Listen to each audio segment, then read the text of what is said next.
Hey YouTube. Basically this video is going to cover quite a tough subject for me and many others I'm sure watching this. Bullying. Now bullying has been impacting my life for years. I mean it started in grade school and builds up to what is going on over the past year. Now, basically, I'm in cyber school now, because of bullying. That's what initially got me out of school. I mean, I missed 100 days of 180 days in 7th grade. I missed 68 in 8th grade. And 9th grade, I went the first day. I went the first day of school, and I was on crutches because I had a surgery that got messed up, and I couldn't walk for a year. That's a different story. Basically, I was getting picked on and teased the first day. You know, I was just like, that's enough. And just go home, sobbing my ass off. I was like, Mom, I'm not going to school anymore. I mean, I was saying this for years, but I mean, that time was just it. Enough's enough, because I was to the point where bullying would push me over the edge. I'd stay in my room all day. I'd contemplate suicide. I'd cut myself. I'd do all that stuff. I mean, you may say, oh, you're just emo, you cut yourself. I mean, that's emo. I don't even know where that stereotype came from, to be honest. Because cutting yourself is a cry for help. And saying, look, I don't want to kill myself. I don't want to be this way. I don't want to be picked on.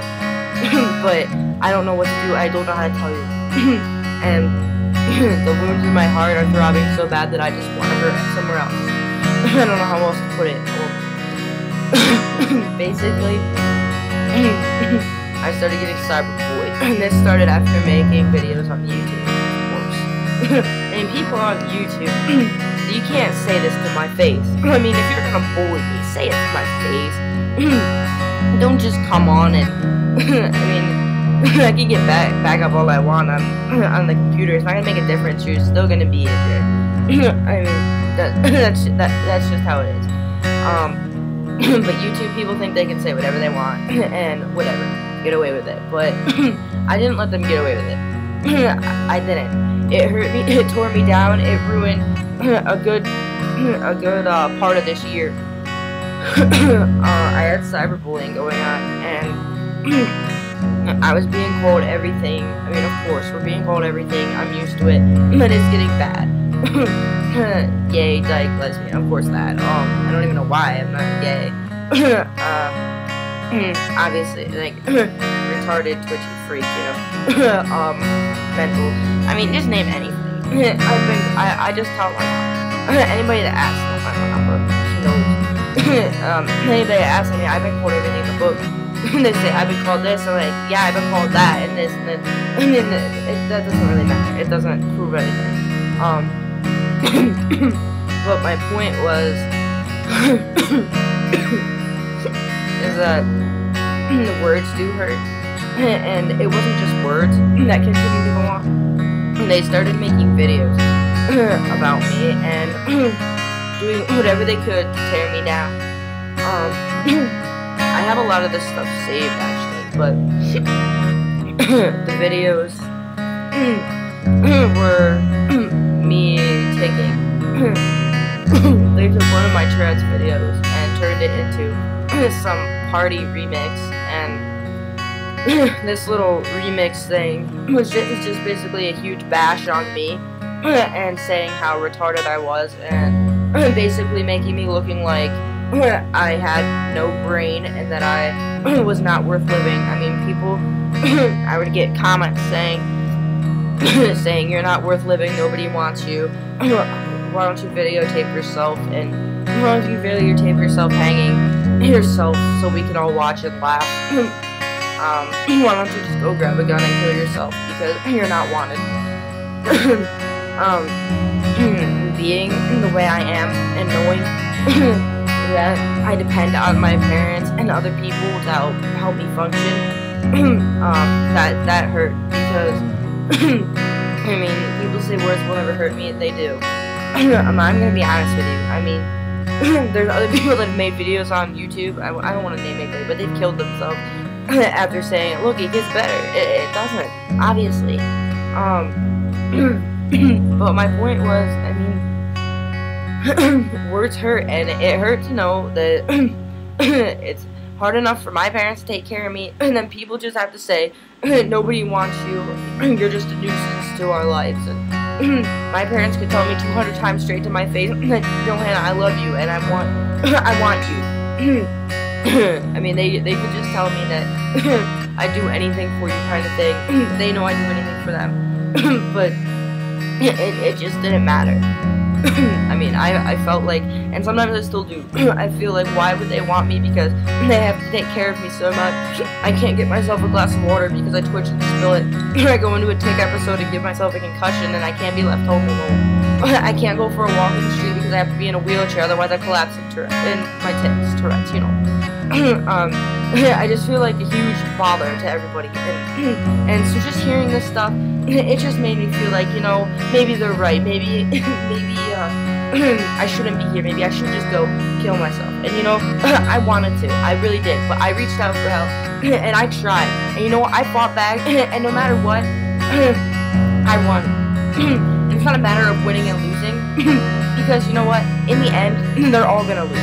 I don't care what your beliefs are, it's just, in the end, they're all gonna lose. Whether you're Christian or atheist or whatever, karma's still here, and she's coming after them. But basically, I mean, it was hard to hear, and eventually, the bullying got so bad that they somehow got my address, spread it over YouTube, they got my phone number, and spread it out, and they called my house. And they did that a few times, but this time they left a message, and my mom got the message. She got the message saying, it was basically them saying that they were going to come and rape and kill me, and I wasn't worth being here, I should be gone, and that they're going to basically come rape and kill me. So my mom's just like, enough's enough, she doesn't need to hear this. I'm calling the police, and that's what she did. Called the police. One of the guys came to my house, and I saved the records of bullying. And he looked it all over it, and he got this one girl's phone number that was behind some of it, and he called threatening her and saying, "Look, we're gonna do this if you don't stop, because bullying is a crime. Cyberbullying is a crime." Obviously to an extent. I mean. But it is, and they got in trouble for it. And then the bullying did stop from those particular people. Granted, I still have these wannabes that come back and and I guess hope I'll react negatively or something, but I just don't react anymore. If I react, it's a joke and be like, and I'll just come back with something stupid. Or I'll just block and delete them. I mean, everything hurts, and I swear, it just all builds up. It just all builds up to the point where nobody can take it anymore. And I mean, it just hurts looking at the things in my room, just knowing I could be gone right now, and my parents would have to see me like that. I mean, that's just not gonna happen. I'm not gonna let anybody take me down anymore. Because I'm not gonna do that to my family when they actually love me. I mean, I'm sorry that you don't have that in your life, but don't take it out on me because I've got enough to deal with. My parents don't need to handle losing a kid. They don't need to deal with any of that. I've got plenty of gifts in my life that I've been given, and I'm not going to let you take me down anymore. You can keep trying. You can do whatever you want. But I don't care. Ultimately, I win, and if you don't want to believe it, you don't have to. But that's all I really have to say before I get too upset with it, but everybody just needs to know that the bullies always lose. There's never a win when it comes to bullying. They always used to say, I got their address, I win. They called us failures, and said, but You know what? Who's the failure now? You're the one that's ultimately not laughing anymore. I haven't seen a trace of you anymore. I don't know what the cops have done. And I don't need to know what they've done, because I know that I won.